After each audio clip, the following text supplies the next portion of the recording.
countries.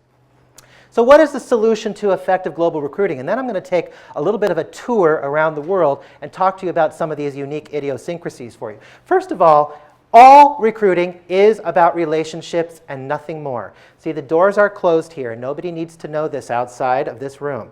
But recruiting is not rocket science.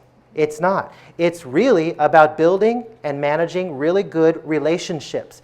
And one of the most important things that I want to share with you is that best recruiting, no matter if it's global or in the US, is all about setting and managing expectations well.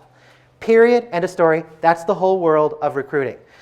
Managing and setting expectations is all we really need to do well. We need to do that with our candidates, our hiring managers, our business leaders, everybody. And that is so much more magnified in the world of global recruiting.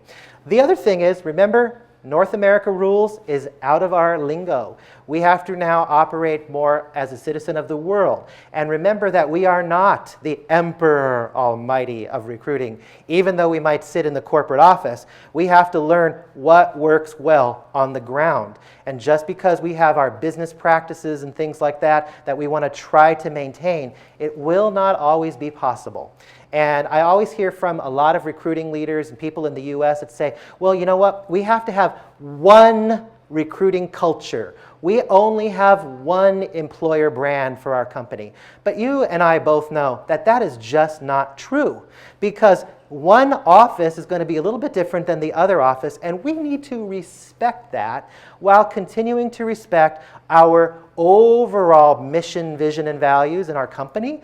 But every office is a little different. And you will find, if you have a lot of global offices, that every office cannot operate in this lockstep way.